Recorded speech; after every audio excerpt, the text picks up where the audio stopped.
thank you so much for doing this with me today. I loved the series, just absolutely Thank you, man. loved. And I think that your pairing with Mark, it's just so good.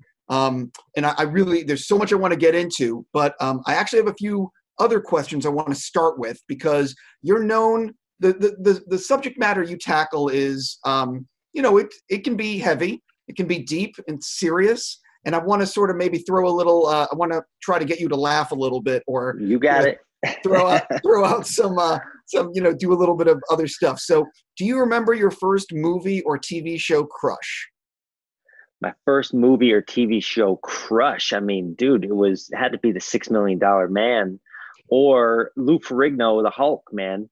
I mean, but then I also remember Daisy Duke. I couldn't really watch it. And then, of course, Bo Derek. When I was a kid, I could not.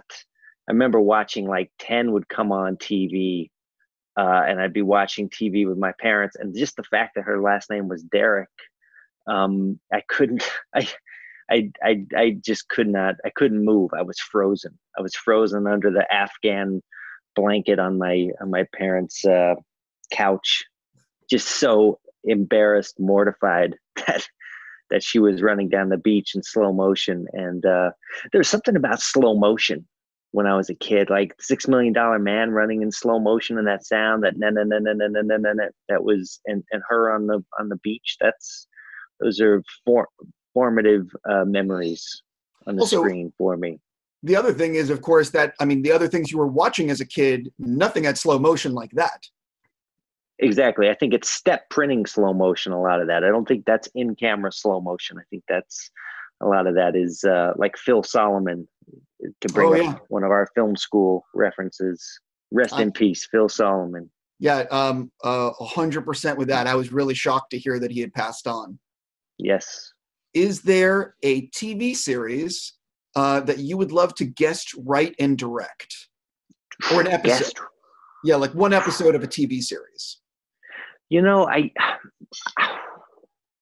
One episode of a TV series that I'd like to guest, write, and direct. I mean, I'd have to go back to my childhood again. It would be Miami Vice, that would be it. I don't know about anything that's happening now. Everything's in such control now. And, I never thought about making TV in a way that I would, come on and just do one piece and leave.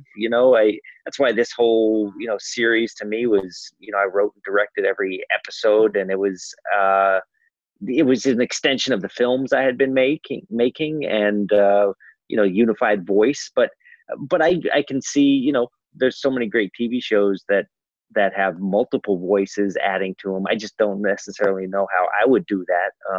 But I'd say Miami Vice. I'd like to come on in that, take the reins from Michael Mann, see if I can't be his disciple. What movie do you think you've seen the most? Creepshow, George Romero. Really? Yeah.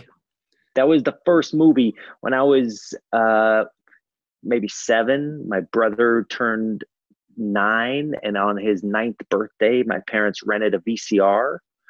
This is before we owned our own VCR, and they brought a VCR home for his slumber party, and they had 2 movies. They had Creepshow and Airplane 2, and we sat down with all my brother's friends, and I was just a little kid in the back, and we watched those movies, and I was scared out of my mind, and I was blown away that I was watching a movie at home. So 2 months later, at my 8th birthday, 7th, 8th birthday, I rented a VCR, had all my friends over for a slumber party, rented Creepshow and Airplane 2.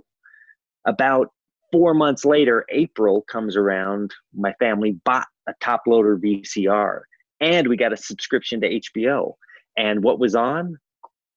Creepshow and Airplane 2.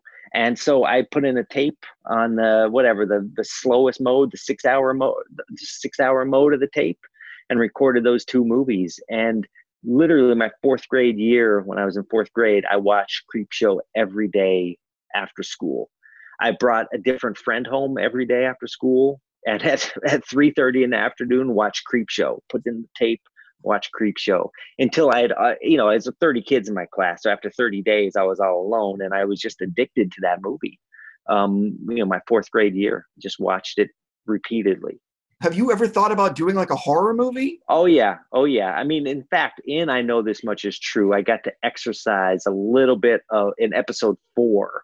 I got to exercise some of this horror movie obsession that I have inside of me. I mean, a lot of my work, a lot of my deals with fear. You know, I'm as a writer, I'm confronting a lot of the things that scare me, psychologically, emotionally, in terms of like guilt of like what could happen in a situation.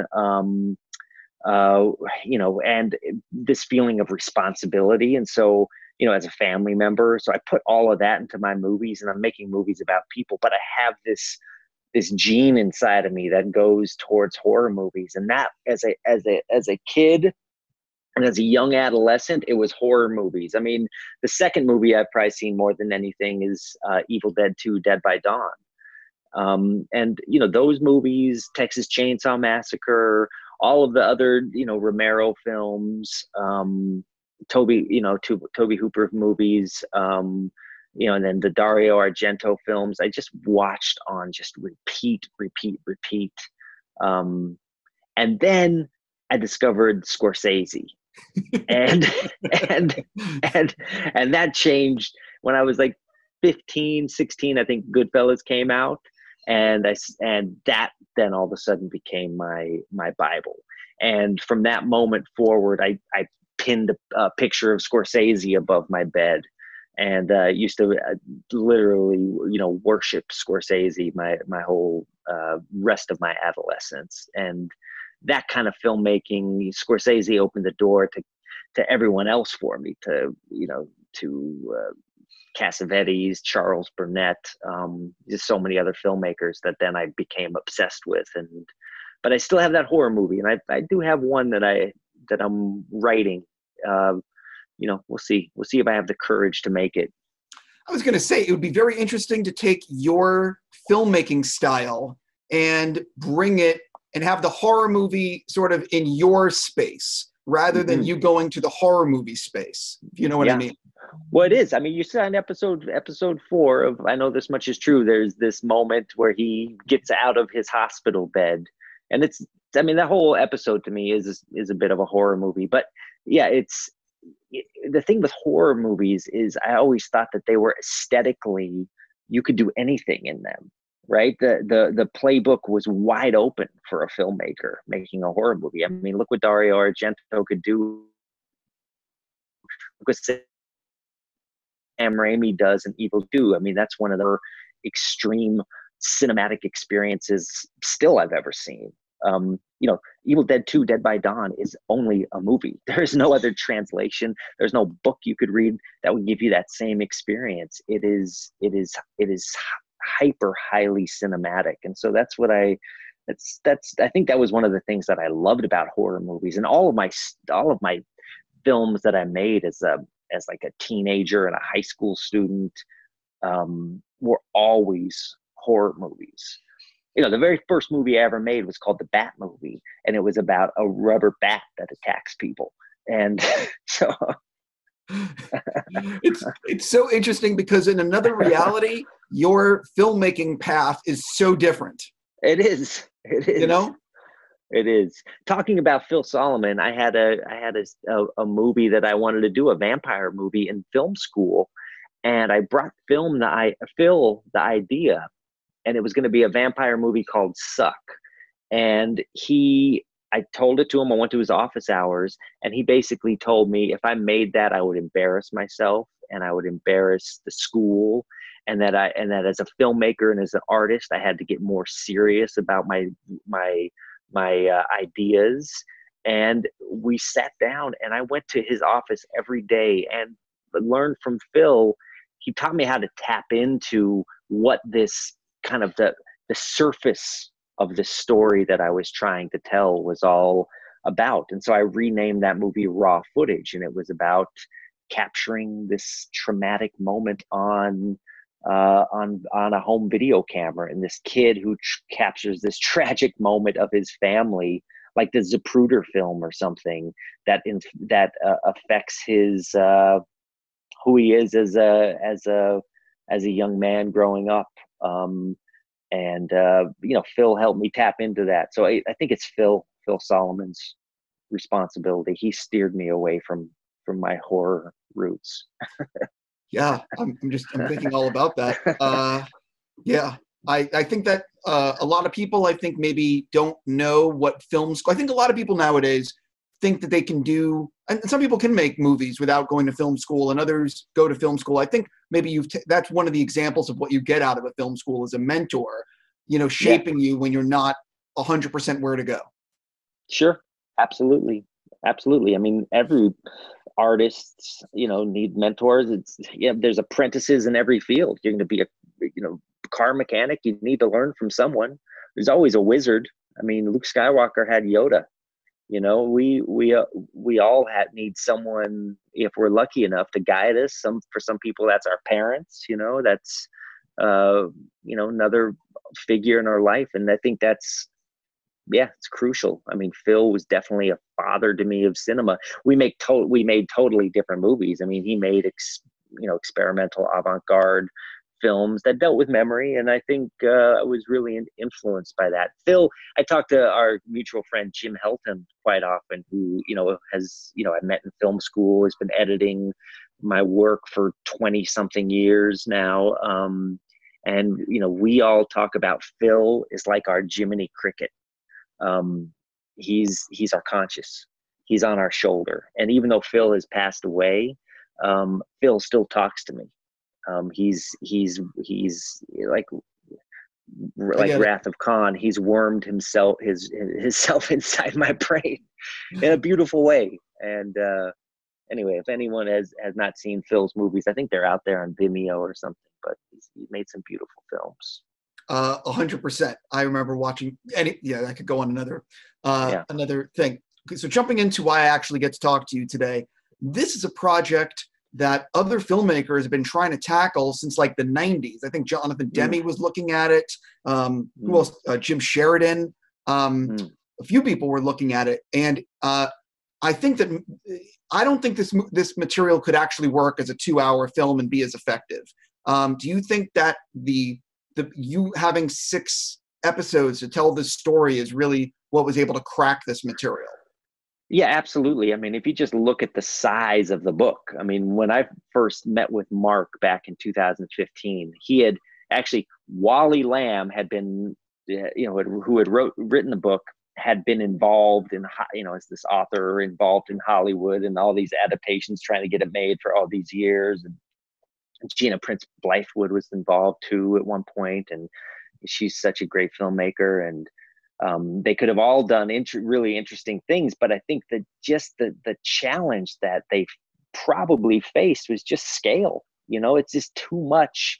How do you take that 1,000 pages and boil it down to its essence? You're going to just lose so much. And so when Wally, after 18 years or something of trying to get it made, the rights eventually reverted back to Wally. And, I think he was probably at a moment of that we all get to in this business of like, our dreams of making something into a movie are never going to work out. And his agent said, well, let's start over. Who would you, in your perfect imagination, who would you see as these characters, as Dominic and Thomas? And Wally said, Mark Ruffalo.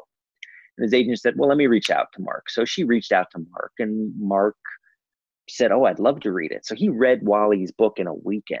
And I guess he called Wally and said, I'm going to get this made. And so then he's like, I got to find a writer and director to make it. So his first call was to me, and I met with him. And, we just talked about the scale of this thing. And we were like, you can't make this into a movie. And I know from doing adaptations before, how hard it is to boil something down, to curate a book into a piece of cinema. I also know from my movies like Place Beyond the Pines about my own personal ambition and how I always want to tell bigger and bigger stories, right? And on Place Beyond the Pines, for instance, I had written that movie, I had written an intermission in that movie.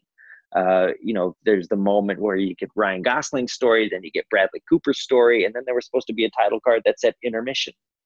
and you were going to be able to take a break, go to the bathroom, get soda, whatever you did, and you come back and then you watch the third part with the kids.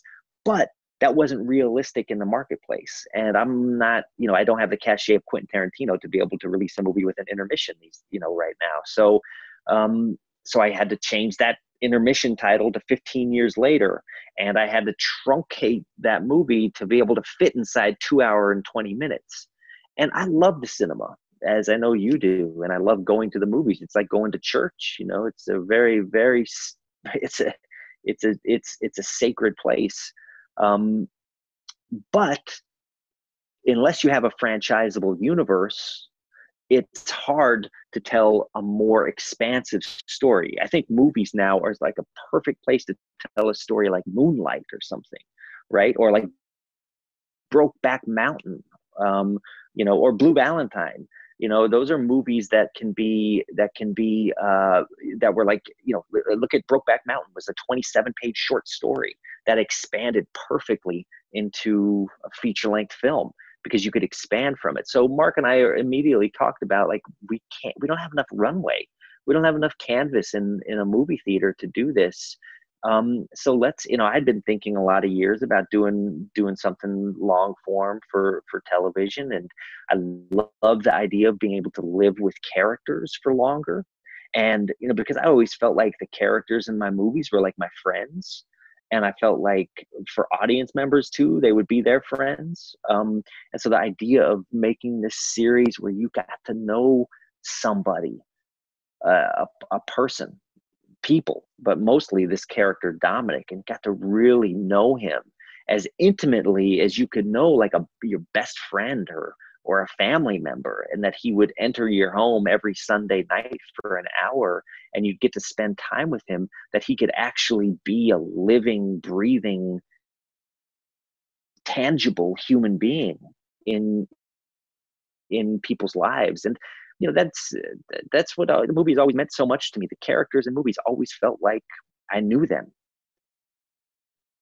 It could be Travis Bickle, or it could be I don't know, could be anyone that I felt like, oh, that's someone that I understand, and it's like a real person that actually lives in the world. And so for this, over the course of 6 weeks, I thought I could create a real living, breathing human being. And I love actors and performance so much, and I felt like this could be a perfect medium for me to explore character and performance. And there could be moments that I could fit inside a TV series that I wouldn't necessarily have the capability to do in a movie. For instance, at the end of episode 2, there's like a 20-minute scene. I think it turned out to be like 16 minutes in the actual show, but a 16-minute scene inside this therapist's office. Now, that was a 20-page scene on the script. There's no way I could ever devote, in one of my movies at least, a 20-page scene to a movie, because that's like 1/6 of the whole real estate that's available. But over 6 hours, you can deal with that dynamic. And so I was just thrilled by this opportunity to be in spaces for longer periods of time, to be with characters for longer periods of time, and that maybe we could actually go on a life's journey with them. And at the end of and I know I know that the series can be relentless and extreme at sometimes, but one thing that's happened in the last couple of weeks after episode 6 came out is there is such a release in the show. There is such a catharsis that this character goes through, that Dominic goes through. There's actual a glimmer of a change that this guy starts to have, and it's really, to me, it feels honest and earned. And I mean, I have to tell you, I had so many people from my life, from high school, that, because I'm not on any social media, but there's people I haven't talked to in 28 years that reached out to me that said that they watched the show every week and that it changed their life. And that, I was so touched by that, because, I didn't know about releasing a show during the middle of a pandemic, what it would do, and the responsibility of, like, everyone's isolated at home, and here we are with something heavy, and people wanted, I knew that the journey would lead somewhere, but just the response I had from people that from my life that came out of the woodwork that felt like it changed them was kind of overwhelming to me. So that was kind of what it was all about to me. It was just, yeah, putting some real people and real moments and a real life on screen, really real. Completely. I ended up watching the whole series recently, all very close together, because I didn't want to watch it every week. I wanted to watch it all because I had heard you created this as essentially a 6-something hour movie. And I was like, well, I want to watch this as close as I can together. Did you have a preference about people watching it every week or waiting to watch it all? Yeah, I thought it was interesting what happened when people watched it every week. To use a food analogy, I thought of it as like if you go to a diner and not many people are going to order an entire blueberry pie. When you order some pie, you get a slice. And if that slice is good enough, you're going to come back to that diner next week and get another slice. It can be a lot to just sit down with a whole pie. I mean, it can be gluttony. So I was interested in this idea, and I tried to shape every episode when I was writing it as its own. Every episode has its own identity. Every episode is about different things. Every episode has its own arc to it. There is also, I believe, it can work in one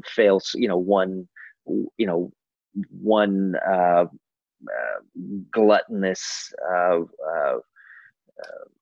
binging of the whole show. But what was your response to it? I mean, I think it can work either way. Like, let me just say, one of the big inspirations for this was also Bergman's Fanny and Alexander, which I never, which was made for TV, which I never saw on TV because I wasn't in Sweden in 1980 or whenever it came out.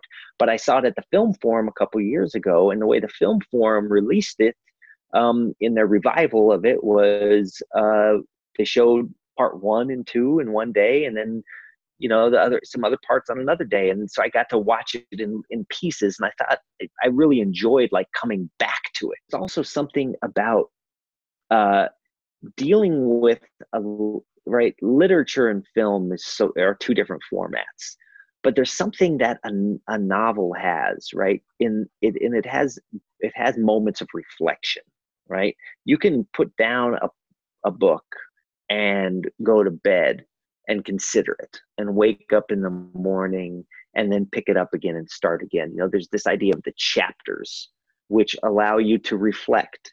And the most successful example I can think of in movies of chapters being used well is Lars von Trier Breaking the Waves, where he has those intertitles, those chapter breaks, which allow you to digest what you've seen and to reflect upon what you've seen and to prepare yourself for the new stuff. So I thought this idea of chapter breaks was a good thing, but I'd be interested from you. So you watched it all in one fell swoop. That's the thing. I didn't. I just didn't want to watch it. I'll just tell you what I did. And I try not to put myself in interviews like this, but I watched the first 2 episodes back to back. And then I did the next day, episode 3, short break, episode 4, and then the next day, episode 5, the day after, episode 6. So I didn't watch them all back to back, but I watched them all very close together. But that's how I knew I wanted to do it. I think that the material is very heavy to sit down for 6.5 hours and do it all. Although I could do it, that's just the way I did it. Yeah, that sounds like it works. I mean, look, there's no right way or wrong way to do it. That seems like it reflects my experience with Bergman, which also can be heavy, heavy viewing. But I do think when you're dealing with heavy stuff, sometimes those moments of reflection are can be important. But I've heard from friends now that have watched it that binged it, and I think it was intense. The problem with binging something that's so intense is sometimes you can become oversaturated,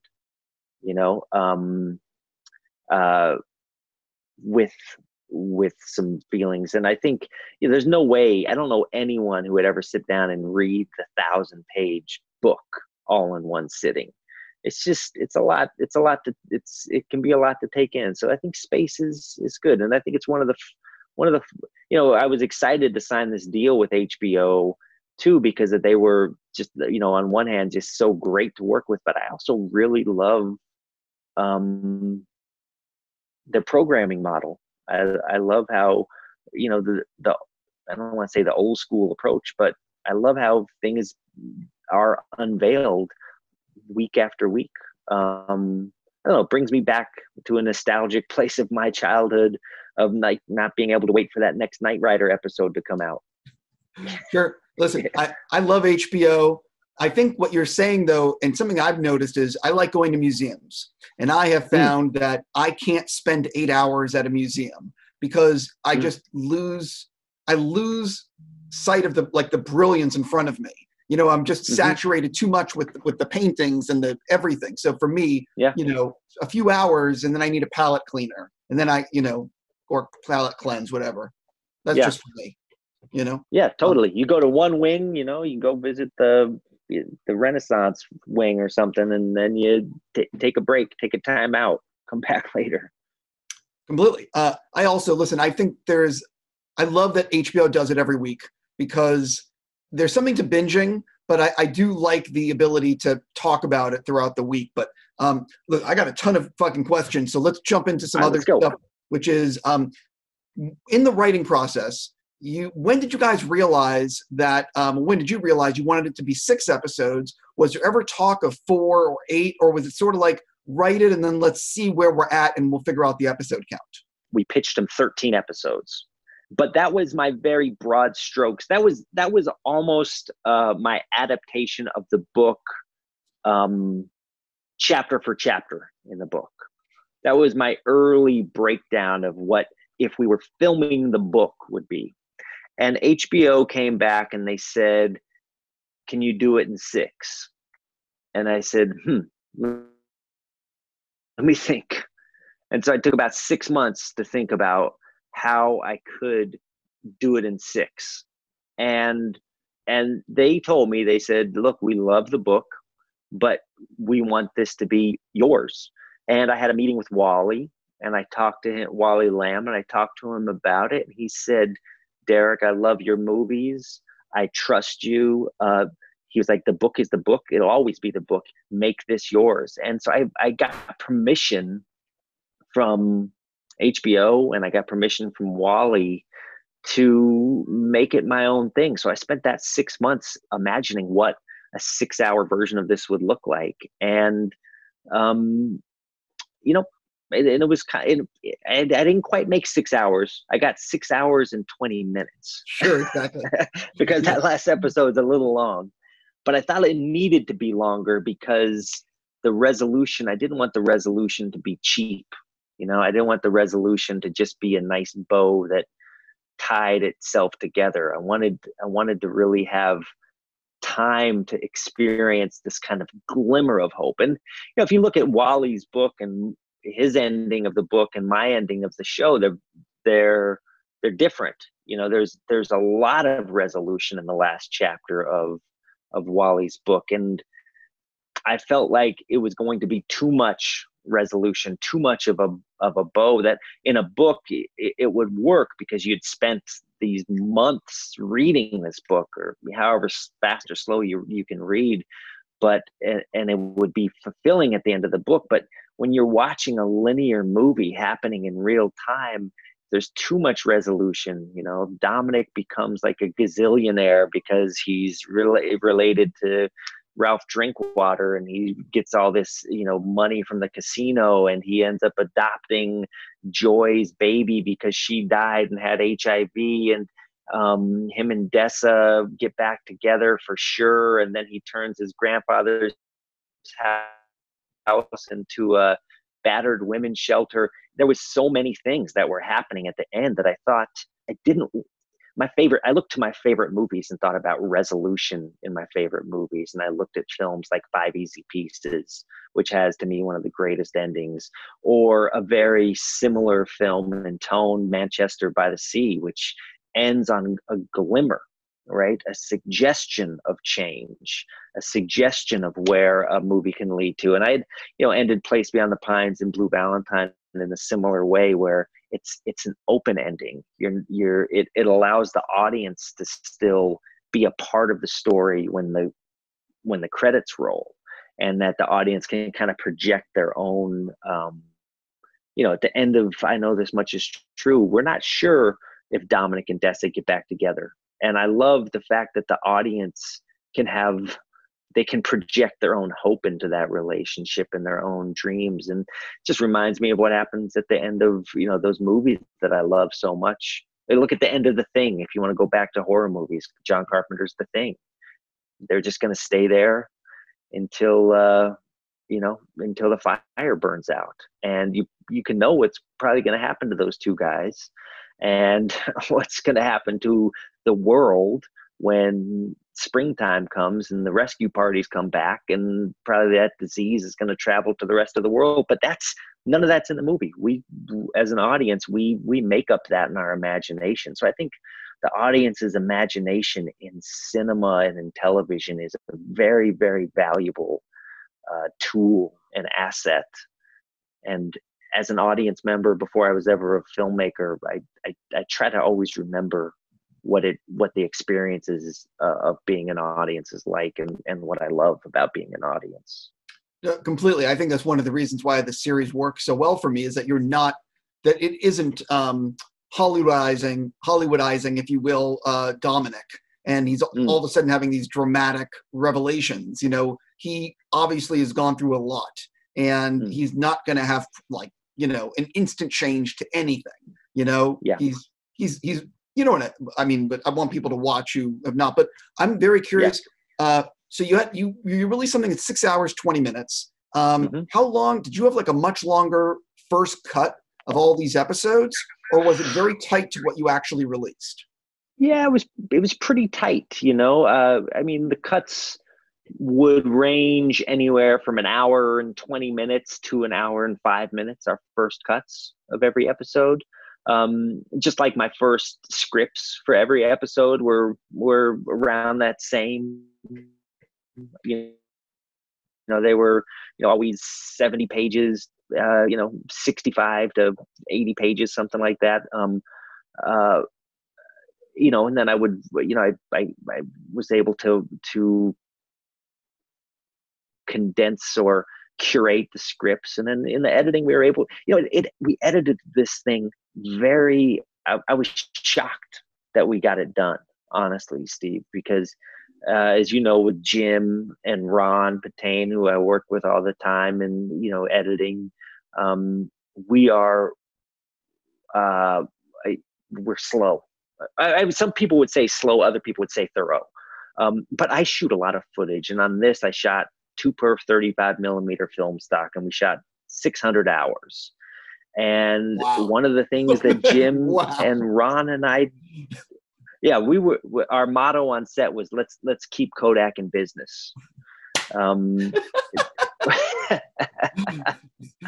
When we crossed 1 million feet, the whole camera crew, I left set that day, and I don't know if you've ever gotten a pie in the face, but I got 7 pies in the face from the camera crew, and it hurts to get a pie in the face. And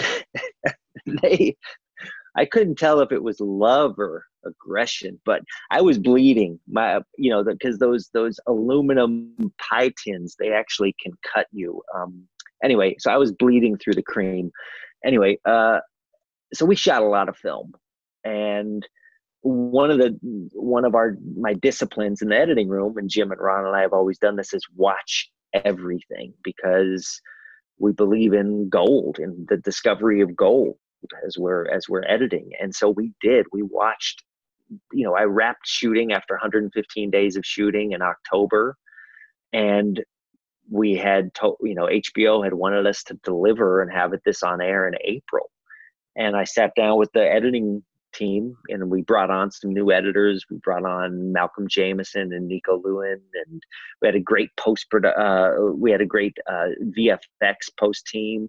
led by Eric Pasquarelli, and we were all in a home, in this old Victorian home in Ditmas in Brooklyn. And I finished production. I got in with all the editors, and I said, I don't think it's realistic that we're going to make our deadline, but we have to try. So we have 4 weeks to get done with episode 1 and 2. They had been working and going through everything. I was like, let's see what it looks like. If it's no good, we're not going to release it. If it doesn't work, if we're not there yet, we're not going to release it. Somehow, miraculously, I don't know how it happened. And I think it was because we were so clear, even with those 600 hours, the cream or the gold rose to the top, that we made these decisions that were just, we didn't second guess. We didn't get too precious with it. We just moved forward and made decisions and trusted the script and trusted the performances that we got. And when we sat down and watched it, we thought to ourselves, wow, let's see what other people think of this. And so we sent it to HBO and to the producers, and I remember my producer Greg Feinberg was like, holy shit, we might make it. and I was like, yeah, let's keep trying. Who knows? There was still, as massive as the project is in 6.5 hours, there's like 1,000 visual effects shots in the show, which people don't really notice because we tried to make ourselves invisible. I think as a storyteller, for me, the most, I told you about my love for performance. For me, performance, is the main way that the story is told. It's just like in Blue Valentine, the story is told through actors. The feelings are expressed through performers. I really do believe that people watch movies to watch actors and performances. And so as a creative force behind that, as the coach, I tried to make everyone else, all my other, all my other coaches, the editors, the cinematography, the visual effects, the production design, I tried to have them all be invisible and serve the performance and let the performance be the thing that shined through. And so with that, with that kind of methodology, it just worked. But there was a lot of, I still don't know how we did it. Just everyone got on the same page. It was a beautiful, beautiful team. I feel very, very fortunate. Well, the other thing is that, look, you want to keep HBO and everyone who financed this thing very happy, because obviously this is really tough material and they championed it. So if they want it in April, you got to find a way to get it in April. If we weren't happy with it, if it wasn't working, I think HBO would have been the first to agree. Okay, it needs more time. Sure. And I've been involved with plenty of films. Place Beyond the Pines, the editing of Place Beyond the Pines. Traditionally as a director, you get a 10-week director cut making a movie.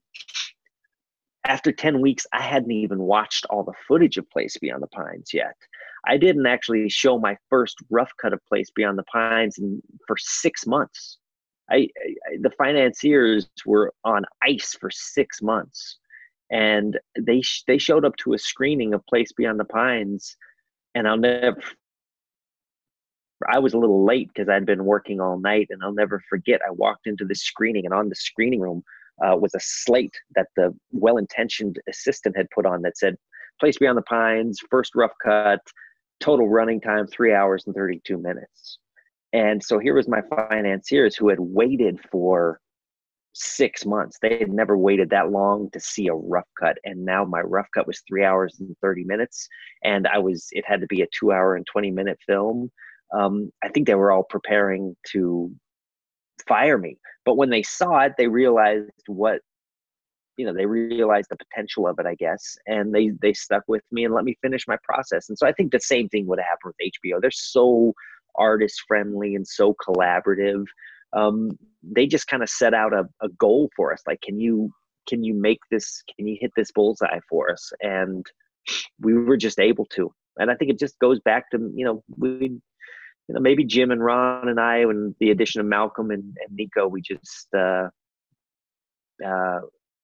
learned how to run the race better. Yeah, I don't know. This explains a lot. I was wondering when I saw 4 names for editing, I was like, I had 4 editors. I'm like, or Derek had 4 editors on this. I'm like, that's a lot of editors. And I'm like, well, now that makes a little more sense. Well, I always look at, Heat is always one of my main inspirations. We talked about my advice earlier, but Heat was really a huge inspiration for this show, mostly in the use of it when it came to the twinning aspect of the show, because I was really inspired by that scene in Heat where De Niro and Pacino meet up in that diner in the middle of the night. And I was always blown away by that scene because you never see their faces on screen. So you get these 2 titans of acting, but their faces are never share the screen. It's always shot counter shot. And I thought, like, oh, it's flip sides of a coin, and you can never see both faces of a coin at the same time. And I thought to myself, well, that's how I'm going to make this movie too. It's going to be just flip sides of a coin, and I'm not going to have to resort to all the technical trickery of twinning.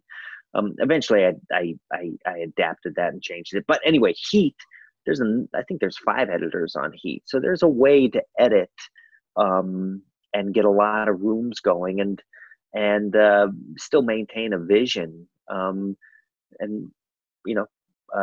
I, as an editor, I'm always in the editing room too. I always have my own machine set up, and so most all the cuts come through my room at the end, and I'm able to unify everything and see every cut. And anyway, I think a lot of people don't realize what it actually takes to put everything together. But I want to go backwards.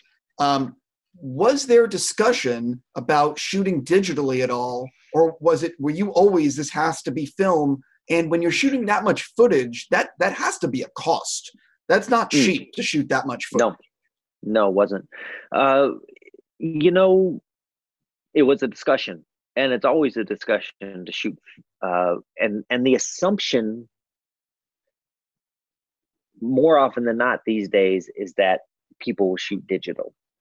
And I have a little bit of an issue with that being an assumption, because I love digital. I've shot plenty of things digitally. Blue Valentine, I shot half of that movie on a red camera.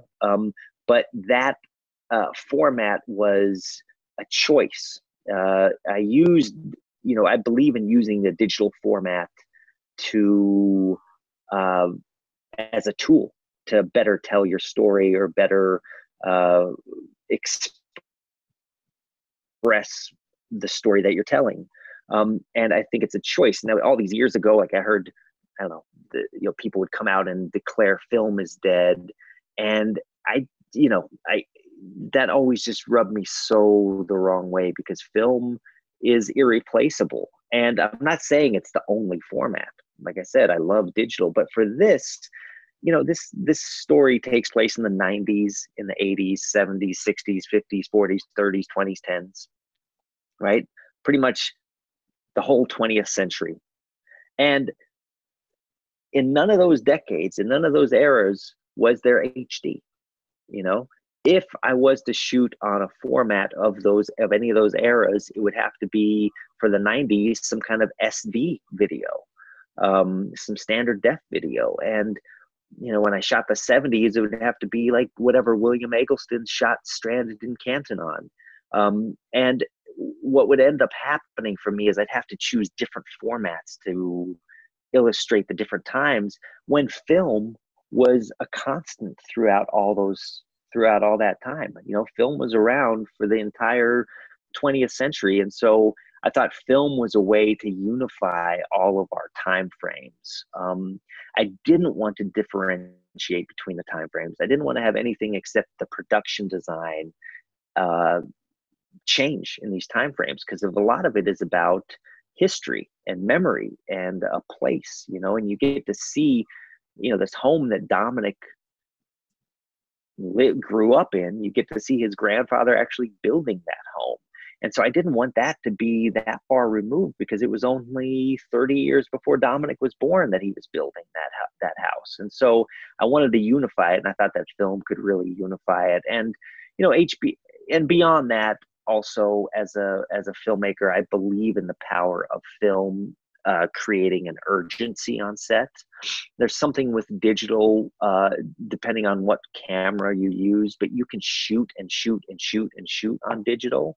Whereas on film, you have a magazine, which can be a different length. Sometimes we would shoot 1,000-foot mag, which would give us a 22-minute load. And sometimes we shoot on a 400-foot mag, which would give us a 9-minute load. And depending on the size of those loads, it creates like a shot clock. And sure. So as a director, I think I use a lot of sports analogies. I think of myself as the coach. My players are the actors.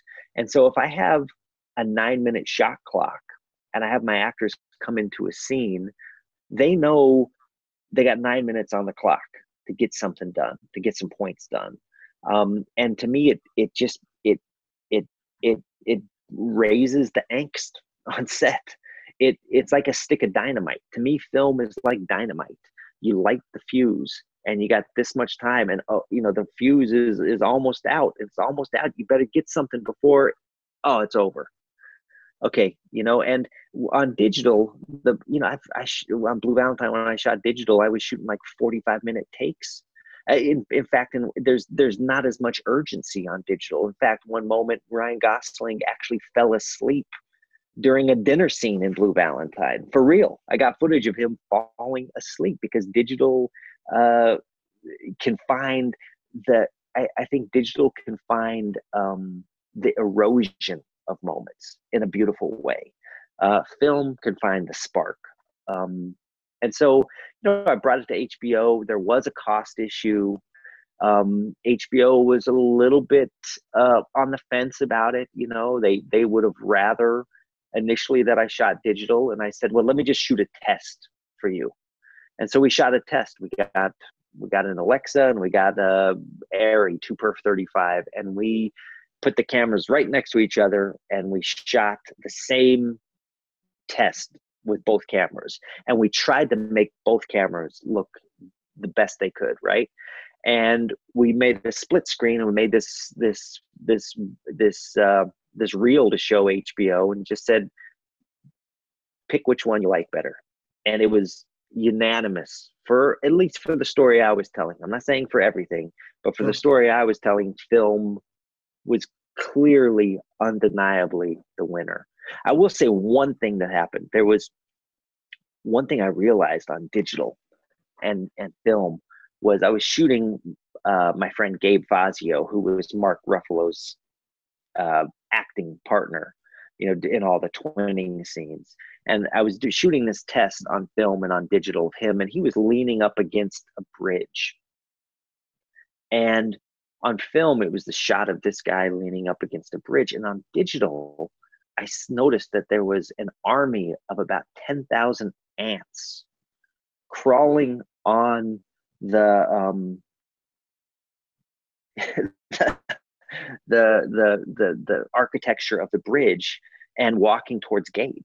And sometimes digital can see too much, and that's great. I realized that can be a really interesting tool for something, but I didn't want people to watch the show and be looking at the ants. I wanted them to be in more of this painterly world.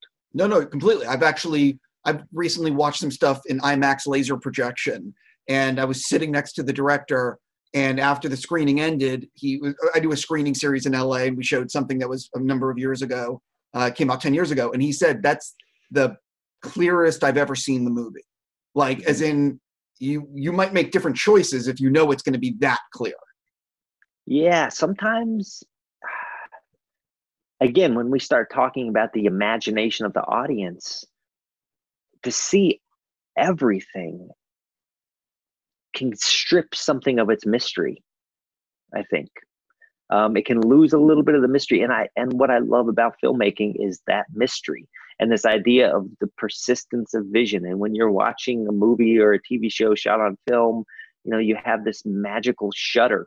So you're seeing 24 frames a second, but you're also seeing 24 frames of black per second.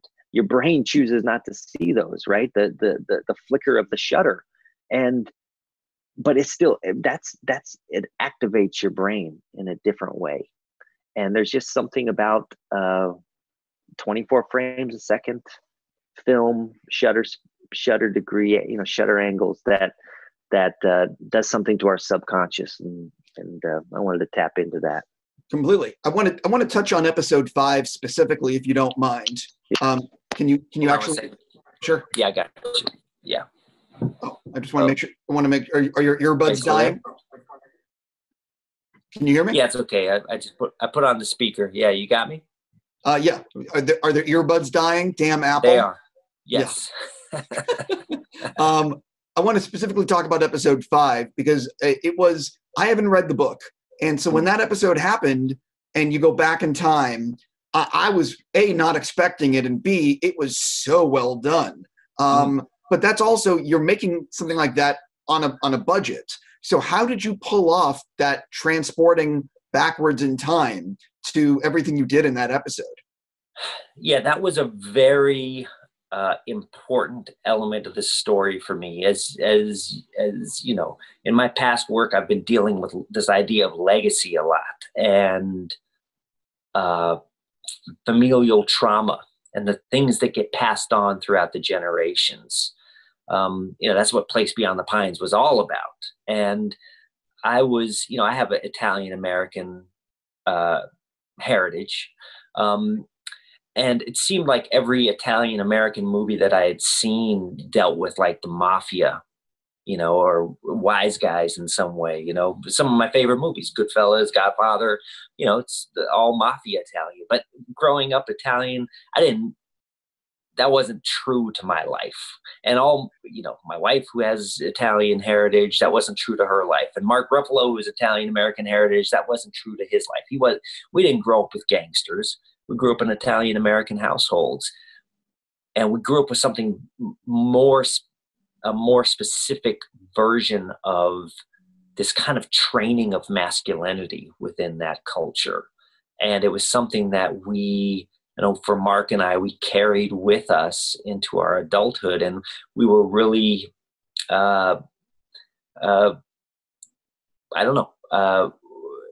confronting it, right, as men. This idea, this masculine upbringing, this masculine training as Italian Americans that we had. And so I was always fascinated with going back in time and kind of uncovering my own family history. And I had a great grandfather that moved over to the States from northern Italy in the 1920s, and this guy was a very dastardly character. It's only a few stories I know about him, but those stories are so dramatic that they hung over my whole upbringing. They hung over my grandfather's life. They hung over my father's life. They hung over my life. And now I have 2 boys of my own. And I know that guy, that great grandfather, made these choices that are still very, very much alive in my world. And so I've always wanted to go back in time and uncover those choices that he made, and this idea of this trauma that could carry down through generations. And, when you asked the question about could this ever have been a movie, that's the first thing that would have been cut from a movie version. In fact, the first time I ever read this book, because I have struggles with reading. The first time I ever read the book was actually a book on tape. And the book on tape that I listened to didn't even have the Italian section in it. They cut it out.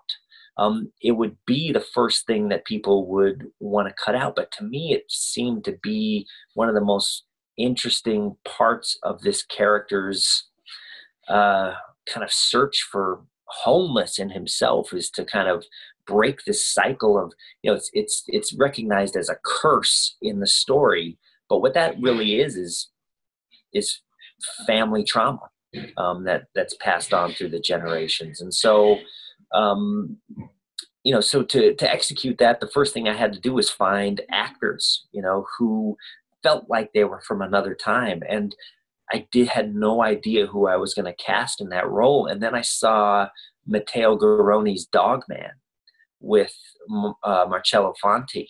Sure. And Marcello is truly from another time. He grew up in Calabria. He's one of 9 children. He's from the past. You know, he's particularly modern in a lot of ways, but his face, his thoughts, he's a treasure and a relic, and I've never met anyone like him. And when I saw him on screen, I reached out to him. He happened to be in New York. I met up with him. He doesn't speak a lick of English. And when I met him, I immediately said, that's Grandpa, you know. But it's against type too, because Marcello is hilarious. He's a comedian. I mean, he's like the heir to Roberto Benigni. He's a clown. And here I was writing this character, this dastardly grandfather, this evil man who traumatized his family for generations with the choices he made. And here was this sweet guy, Marcello. And it speaks a lot to the power of him, his power as an actor to be able to deliver that performance. And then, you know, in terms of our production design, you know, and then there was all these other great actors that I found: Roberto Regano, Simone Coppo, Irina Muscara, so many great Italian Americans. You know, I went over to Rome and cast all the Italians there, and, you know, HBO brought them all to America. And because it was important to me that these were people that were not Americanized, right? They weren't Italian Americans already. They were Italians, because this is about the immigrant story. Sure. And so they had to be first and foremost Italians. And we tried to, you know, my last film, Light Between Oceans, was a period piece. And there was one thing about the period piece that always was a struggle to me, because I'm always trying to find the imperfect picture, the dirty picture, you know, like the imperfect family photo. And when you go back to research, you know, so many, you know, period photos, everything feels like a BBC drama. Not to throw shade on that, but everything feels so clean and put together. And I wanted to find the dust and the dirt and the sweat. And, you know, one of the things I talked about with my production designer and costume designer, you know, Kasia and Imbal, was that in all of our old photographs, no one had any facial hair.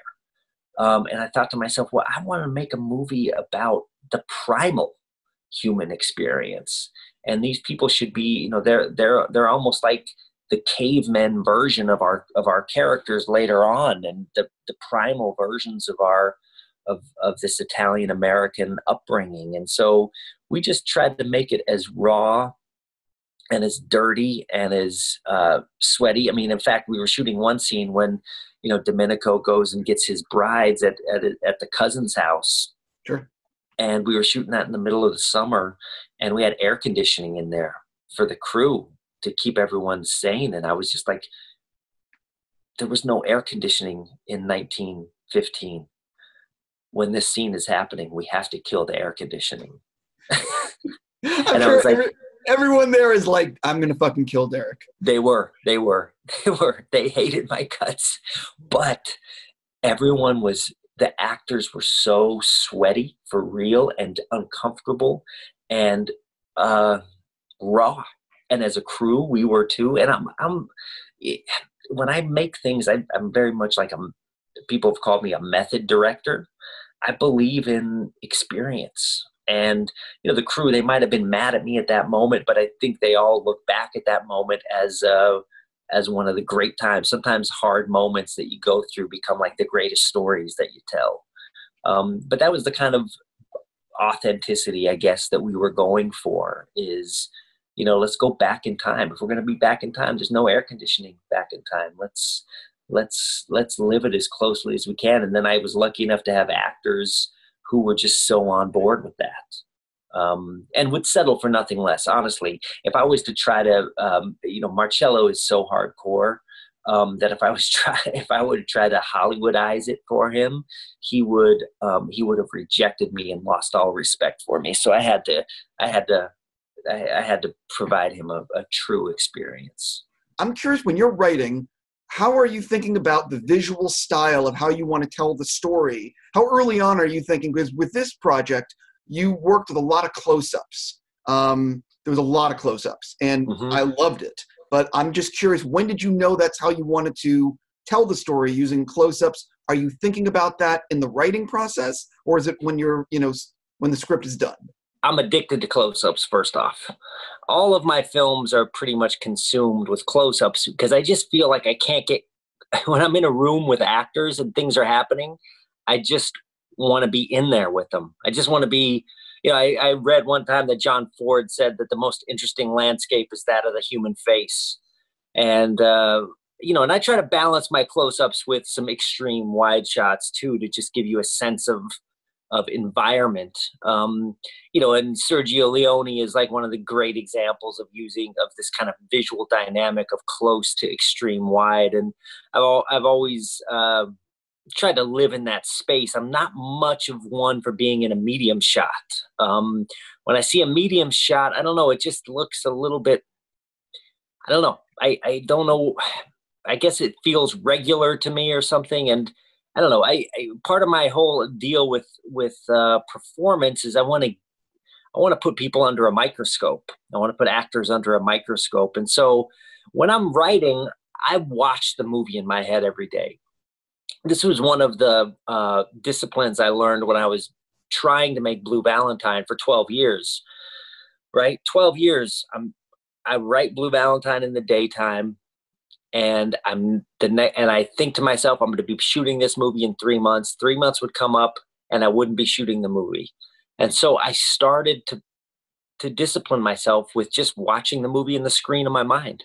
So every day of those 12 years making Blue Valentine, I started to watch the movie, and it just become part of the process of me making films. Is when I'm writing or when I'm in pre-production, I visualize the story and I try to meditate or whatever you want to say and go sit in a room and just, I could be eating dinner with my family and they could be saying to me, "Where are you right now?"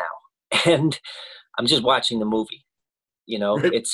It's happening. And I could be driving the car on the highway at 75 miles an hour and be thinking about the movie, which sounds dangerous, but that's just where my mind goes. Now, although I don't necessarily love storyboarding. Now, I storyboard some things. There's been plenty of commercials that I've storyboarded. There's sometimes action scenes that you have to storyboard and really plan out. The moments when Dominic and Thomas run across the road, that has to be like planned out, to the millisecond, what happens in those scenes. But for the most part, I try to go on set after having visualized this thing and seeing it so clearly in my head. I try to go on set with as wide open as I possibly can, and open to discovery. And I try to tell my actors to surprise me. That's what I want to, I live with the script and with the movie for so long on my own. Once I get other people around me, I want them to show me their interpretation of it. So I'm fascinated with actors. So one of those things that I do with the close-up is I try to put the camera away from the actors so they can have some, so they forget about the camera. I think Ryan Gosling one time said to an interviewer, he said, most movies you have to pretend that it's real. And he said, on my movies, he has to always remind himself that it's just a movie.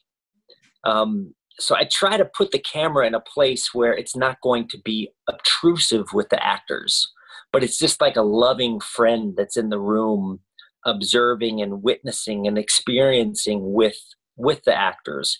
And then from that place that I find the camera, I'm just addicted to going longer on the lens and to experience this world from this kind of disembodied point of view, I guess it is. And, you could talk to my DP, Jody Lee Lipes. on set, he would sometimes force me into doing a wide shot. And every time he did, I was very thankful for it. But it's just the way I see the world. If you and me were in a real room and not on a Zoom meeting right now, my eyes would be in close up on you. It's just the way I see things. It's just that, I'm kind of consumed with details in people's, the things that aren't said, in conversations, the moments between moments. I'm kind of obsessed with trying to be inside the soul and the psyche of a person. And I just think the close up helps me get there.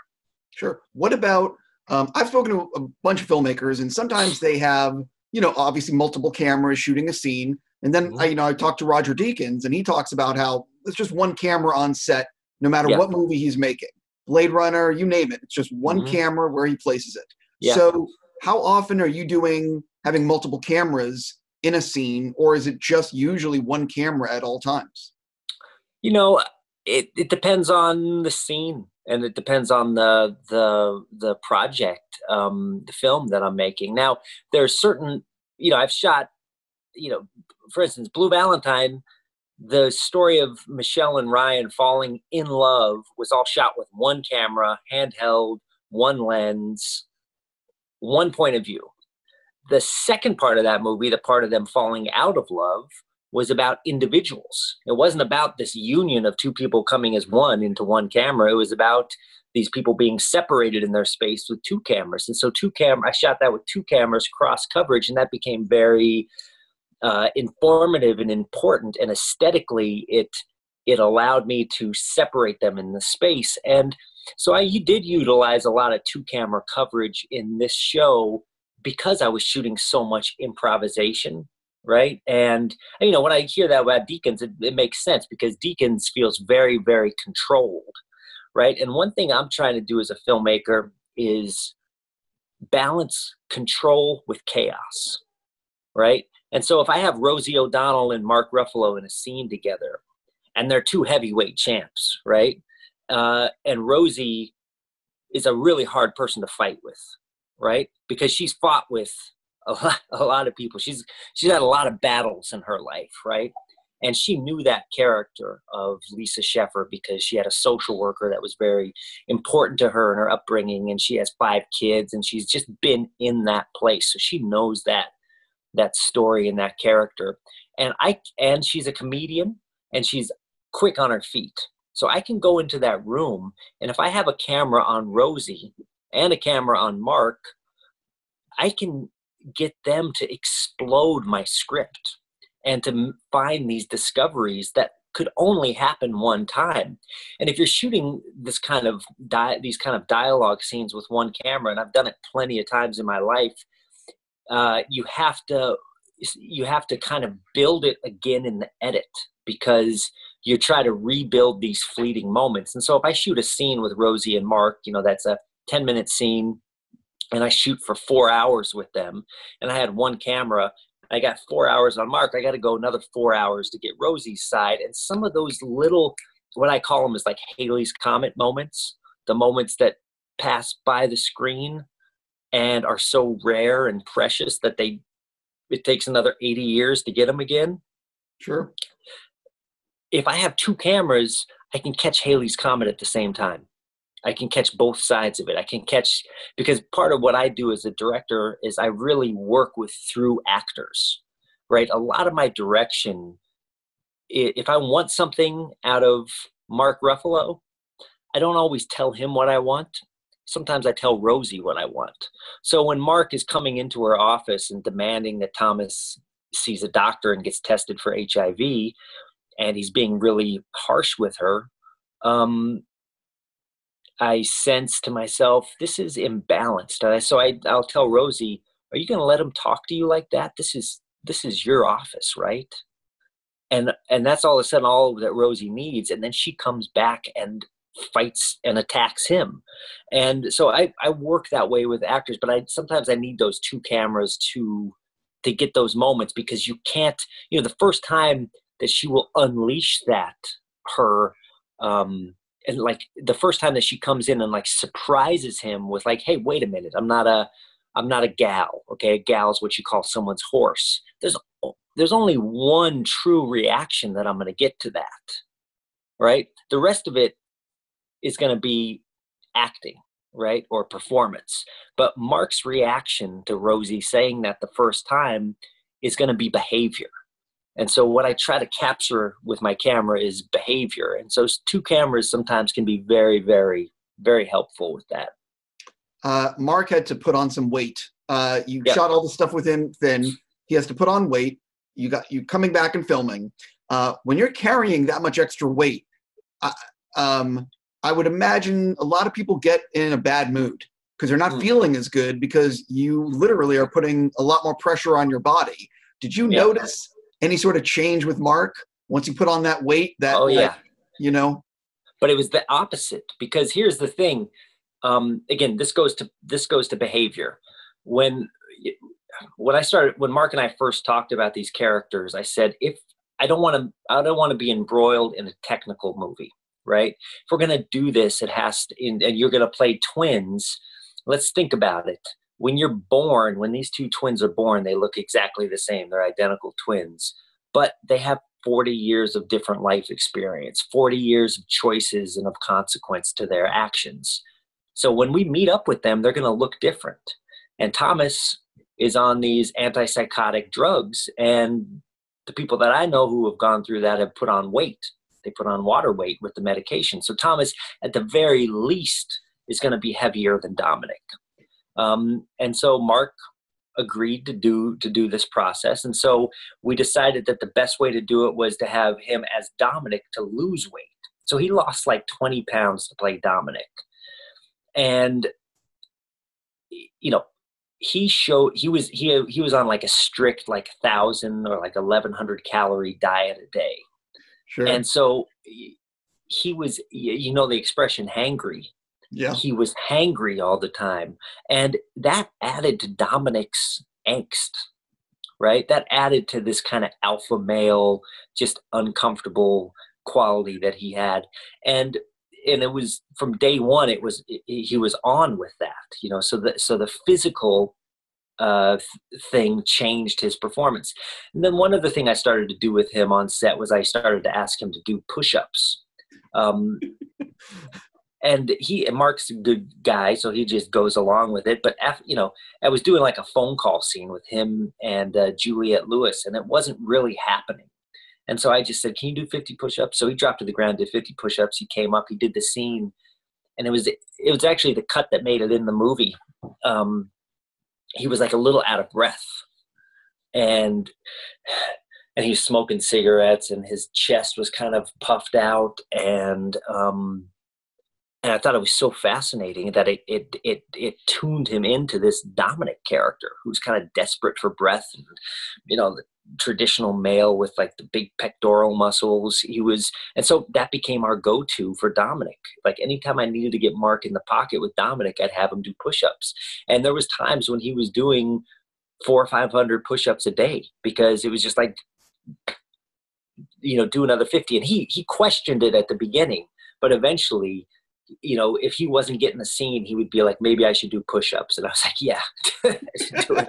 And it was the instant way for him to get into Dominic. Now, at the end of those like 16 weeks that we shot with him as Dominic, he was ready to go off and be Thomas. And we had a lot of stuff to still shoot. You know, we had 6 weeks of shooting. We had to shoot the kids, we had to shoot the teenagers, and we had to shoot Grandpa's story. And so Mark went off, and he was excited that he could go finally eat like a bowl of pasta or have a donut.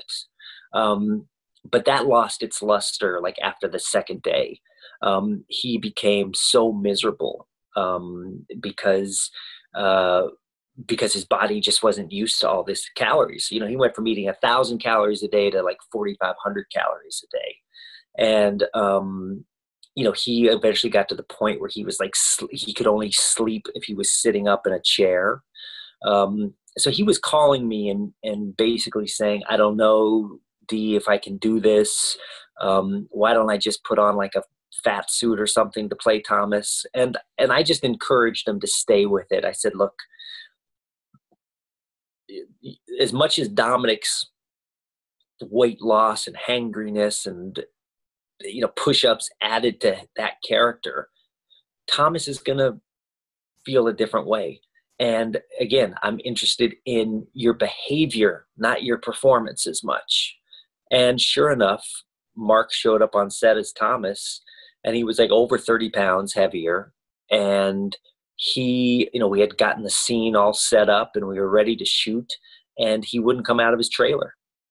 And, which is totally unlike Mark Ruffalo to do like a diva move like that. And so I went back to his trailer. I've had to rescue plenty of actors from their trailer in my time, but never Mark. And I, knocked on his door, and he was the guy who I saw in that room couldn't have been further from Dominic. He was vulnerable. He was soft. He was scared out of his mind. He was insecure. He didn't have any confidence. He didn't know if he could do it. I spent about an hour with him. We watched The Devil and Daniel Johnston. I eventually brought him out to set, and I'll never forget that moment walking with Mark on set as he like shuffled behind me and feeling the awe and the gasp from the crew as he arrived on set, and no one knew who he was. Everyone on the crew thought Mark was Dominic because he's so method. He was like Dominic all the time. And now he shows up as this other guy, Thomas, and, no one could look at him. And he sat down in the seat, and we started to shoot the second side of the scene. And it was, before we started to shoot, it was actually on September 11th, 2019 that we shot the first day with Thomas. And he sat down in the scene, and my assistant director said, let's do a prayer, moment of silence for September 11th. And so we all did. There was a moment of silence. And after about a minute, we heard this voice, and it was Mark as Thomas saying a prayer for America. And it was just so poignant and kind of haunting, because here we were telling the story that took place in the early 90s about a guy who tried to end the wars in the Middle East by sacrificing himself. And here we were 40 years later, still with the reverberation of everything that happened on September 11th, which was a reverberation of everything that happened in the 90s in the Middle East. And here we had this guy who all of a sudden wasn't the crazy character. He was the prophet to us. He was the truth. And so we all decided that Thomas wasn't the person we were going to look at as like a syndrome or a sickness, that he was just a man. And anyway, that's kind of the alchemy that I'm really interested in as a filmmaker, is what happens when you start mixing these different elements together.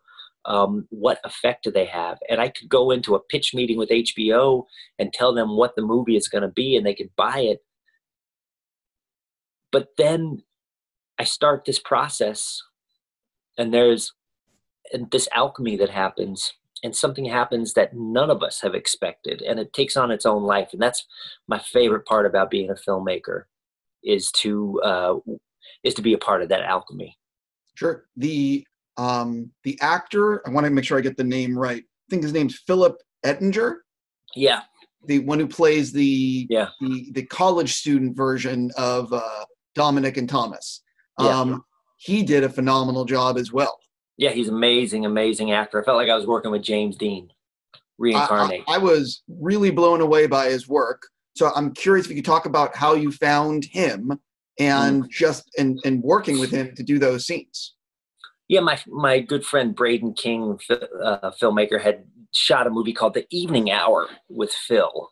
And I had never heard of Phil before. And then one day I was watching First Reformed, Paul Schrader, and Phil has this one scene in that movie, really.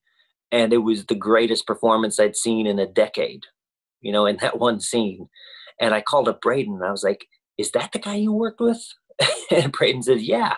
And I was like, dude, now I know why you picked him, because this guy's the greatest actor of all time. And so I set up to meet with him, and we met at a pie shop in Brooklyn, and Phil told me that Mark Ruffalo was always his favorite actor, and that he had met him backstage, and Mark was one of the reasons that Phil became an actor, and that people his whole life had always told him that he was kind of like Mark, like a young Mark Ruffalo.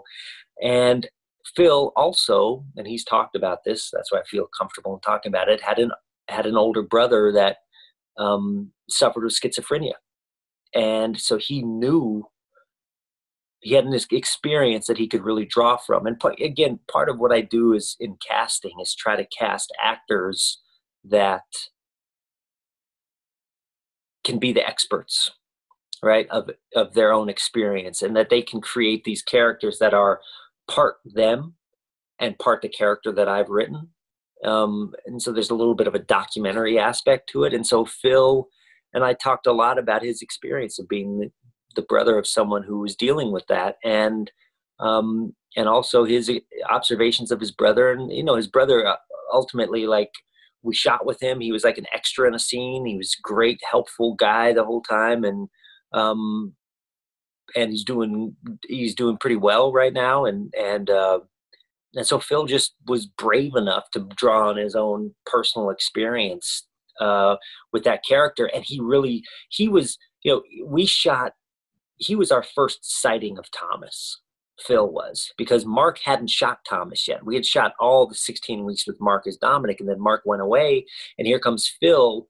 And Phil had been studying what Mark had done as Dominic. I'd given him a bunch of dailies, and he had been studying Mark's Dominic, but we still hadn't seen Thomas yet. And so Phil came out with a brand new Thomas that none of us knew how Thomas was going to be, but Phil showed us. Mark, as I was shooting Phil, I started sending Mark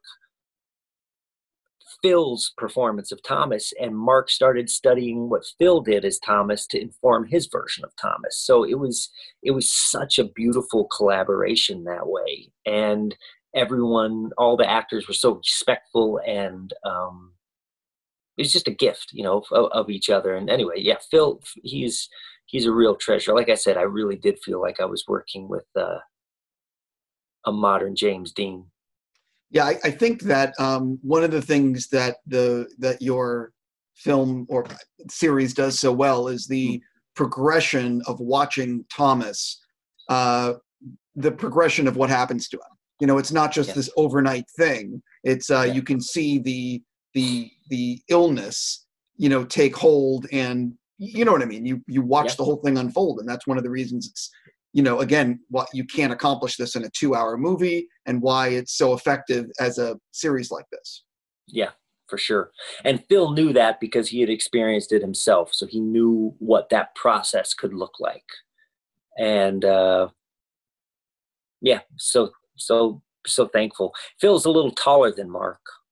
And so the only challenge on set was to give all the other actors 5-inch lifts. And so John Procaccino, who's like 6'4", was walking around set at 6'9", and but anyway, it's just that's fun. That's a nice behind the scenes fact. Yes. So I have a few other questions I want to ask you about. Which whatever happened to a cotton candy autopsy? Still working on it. Okay, so it's been almost a decade. Yes, longer than that. I mean, I first wanted to make Cotton Candy Autopsy in 1991 when I first got the Mr. Bungle self-titled debut album, and the cover art on that album was from Cotton Candy Autopsy. And so I reached out to those guys not long after, and it's just, that's just a giant, it's just one of those long, I'll make it before I die. And hopefully sooner rather than later. But I've written a script with my wife, Shannon, who's a clown, and we're really, we talk about horror movies, but something else I really want to do is, like, I spend more of my time laughing than I do being serious or in dramatic moments in my life. So and my wife's a comedian, and so we have been dying to do something funny, and. But it's a story really about assimilation and it's about these clowns who are trying to become normal and to assimilate back into normal society. But it's impossible. It's impossible if you're a clown.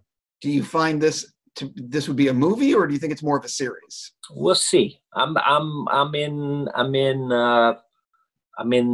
you know, I just literally finished I Know This Much Is True. So that is one of those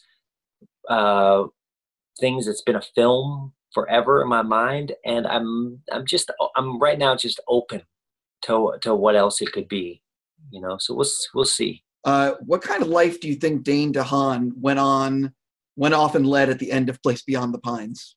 That's another idea of this open ending that I tried to do at the end of I Know This Much Is True with Dominic and Dessa. What happens to them at the end of I Know This Much Is True? I have my ideas. What happens to Ryan Gosling and Michelle Williams when they separate and walk off into their separate ways at the end of Blue Valentine? What happens to Dane at the end of Pines? I have my own ideas, but I don't want to say it, because if I would have said it, I would have made it. And I want audiences to write their own endings. Again, this is what I try to think of as an audience member. Is I love having my own imagination in a movie. So it's almost like fan fiction at that point. Sure. By the way, I think that, and you said it earlier in this interview, but the audience's imagination will always be more powerful than anything you put on screen. I agree. It's the shark in Jaws. I was literally going to say that. It's like, it's always going to be more powerful. We talked a while ago, and I'm curious, whatever happened to Metalhead? Metalhead became Sound of Metal, which is... Yeah. Literally, I wanted to ask you that. Yeah. Because I saw Sound of Metal at TIFF and was like, this is Metalhead. Yeah. Like, Yeah. So I started making Metalhead from 2007, right when my son Cody was born. He's 13 now. Until a couple months before I made Blue Valentine, and spent 2 years shooting and editing Blue Valentine. Came out of that, and I had Place Beyond the Pines ready to go. When I came out of Place Beyond the Pines, I went back to Metalhead, which I had been shooting with this band, Jucifer, almost like a hybrid doc. And I realized I wasn't going to be able to finish it the way that I had started it. I had just become such a different person, and I needed to, but I wanted it to get made still. I thought it was still a valuable story. And so my buddy Darius was looking for a film to make. And so I put it up for adoption. I put it up for adoption, and he raised it. And I'm so proud of him for what he has been able to do with it. And it's so nice to see a film that, it's one of the great,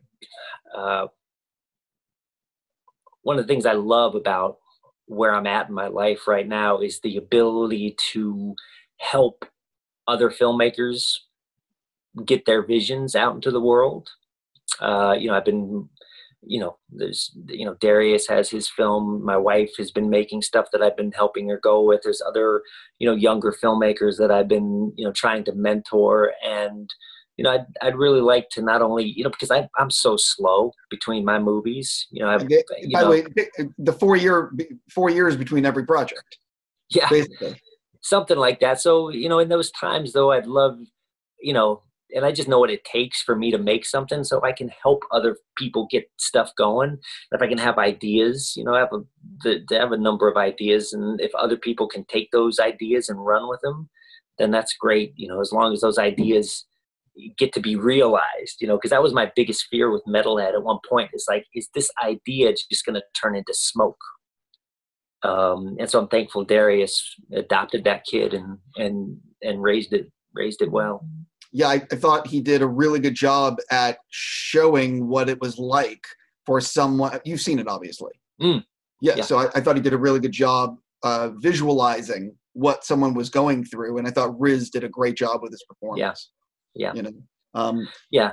Oh, sorry. Yeah. You know what? One of the first inspirations for that movie was Nicholas Philibert did a documentary about a deaf world, a deaf community.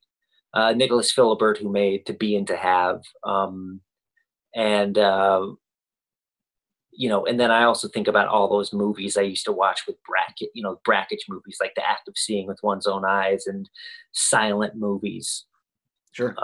And just the idea of playing with your senses in a movie was an idea of losing a sense, in your life. And, me, I'm a drummer, so I'm like halfway gone with my hearing. My tinnitus is so bad. So it's, anyway. No, I don't want to say too much more about it, because eventually people are going to see it. But have Gosling and Eva Mendes ever thanked you for introducing them? Oh, I don't know about that. I've thanked them.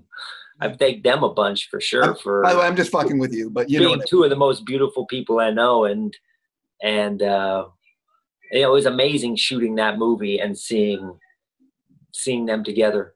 It was like really, really beautiful experience, and I'm so happy for them.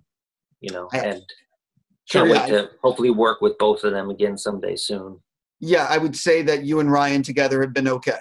Yes. It's been all right. When are people going to be able to watch on streaming or see Brother Tide? I don't know. There's I don't know. That's kind of a scary proposition. That's like the juvenilia, Maybe I have to be a little older for that to happen. Or someone has to come out and decide that they want to option all those 1950s doo-wop Christmas songs that I put in the soundtrack. Well, my question for you is, so who owns the rights? Do you own the rights to the film? Yeah. Okay, so basically it's a question of, because of the soundtrack, of ponying up some cash. Yeah. Got it. Yeah, I have the 35 millimeter print in my dad's basement in Colorado. So it's just a question of there. Yeah, I mean, because there's fans of yours that have obviously never seen the movie, and there's not much footage that is out there. So I'm just curious. I know. We'll see. I'm open. If someone ever came out of the woodwork who wanted to release that, I'd love to have a conversation with them. I'd love for people to see it. It would be hard for me to watch it just because it represents a different era of, similar subject matter, but a different way in which I was making films at that time in my life. That was, I think, still when I was more egocentric as a filmmaker. It was more about me at that time. That was when I was in film school, and when I thought that I was going to make I'd heard the Wild Bunch had 1,600 edits, and I thought that I could make a movie with more edits than the Wild Bunch. So that was like why I made that movie in a lot of ways, was to cut more than the Wild Bunch. And I remember showing it at Sundance in 1998 and seeing that there was like 6 people in the audience. And I realized 6 people can't give a shit about my edits. And I started to realize that why did I love movies from the first place? And it was actors. And so in all those years between Brother Tide and Blue Valentine, I learned what was always important to me about being a filmmaker. So yeah, it would be interesting.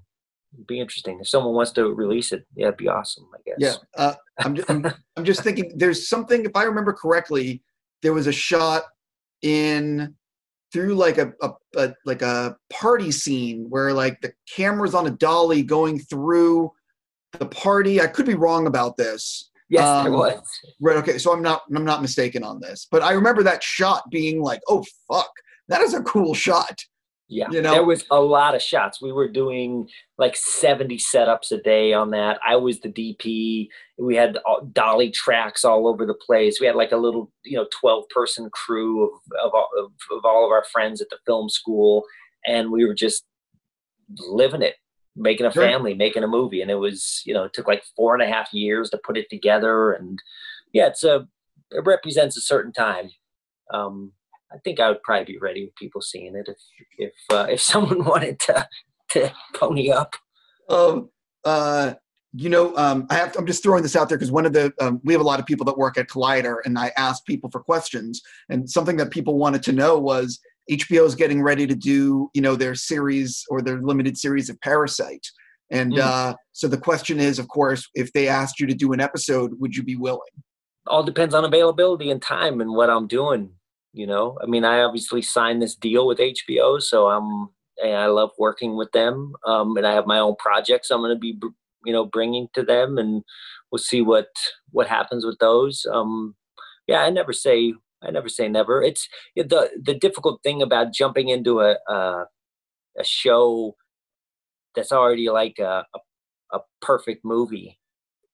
Like I don't know what necessarily I would add to it.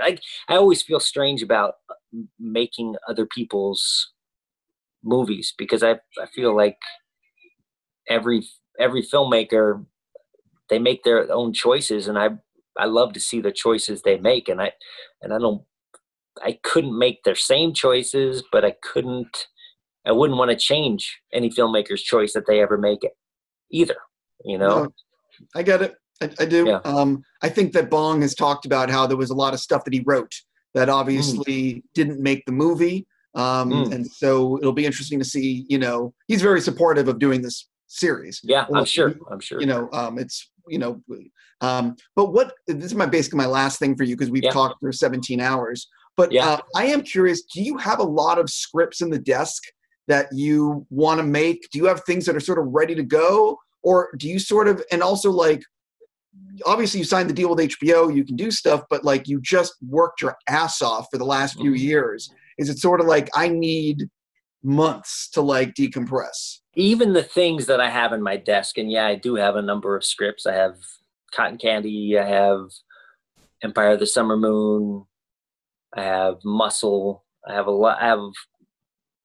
I have other original projects that I've been working on. But even if I was to do one of those projects that the script is already written, and I've already, Empire of the Summer Moon, written 30 drafts on it, I have to start over again, because I'm a different person now than I was before I started. I know this much is true. And when I go into it again new, it's going to change. And I have to kind of start all over again. So, but at the same time, I'm in the place now where I need to, I make movies about family. And so I've been trying to just be with my family, and, I can't be hypocritical if I'm make movies about family. My inspiration comes from being a father and a son. And, so to use the metaphor, like I feel like the well is pretty dry, and so I need it to rain. A lot of people watching this, I think they don't realize the amount of time it takes to actually make a project, what it takes to film, what it takes to edit, and what sacrifices you have to make in your personal life to actually accomplish putting something like this on the screen. Yeah. I mean, it's full on. It's up until 2 weeks ago, it was 7 days a week, 12 hours a day minimum for the last 2.5 years. Yeah. And it was a blessing every moment. Every moment I felt like I was on vacation. So now that I'm done with it, now I have to go back to work, and I have to figure out what I'm going to do again. Right now the work starts. And it's a lot, and it's relentless, but it's a blessing, because this is like my dream since I can remember dreaming, was that I would make movies, or, to tell stories, on film, TV shows, whatever. And so I take every moment and every chance I get and every opportunity I get. I take it as a real blessing and a joy. Yeah, look, I'm super happy you made something with HBO or some deal, because I want you making more projects, and obviously you are what we call a talented filmmaker. So don't rush me, Steve. Say it again. Don't rush me. Right. Well, hopefully it will be faster than 4 years, but I also understand that you got to spend time with your family and stuff. You know what I mean? Like, my oldest son's 16 years old, so that happens quick, man. Yeah, I don't know what that's about, but I get what you're saying. Yes. on that note, I'm just going to say thank you so much for talking with me for 17 hours. And please pass on to your family that I said thank you. Yes. For real. I'm going to go get the chicken off the grill now. Right, exactly. And listen, man, again, congrats on the series. Man, good to see you again. Yeah, nice to see you in cyberspace.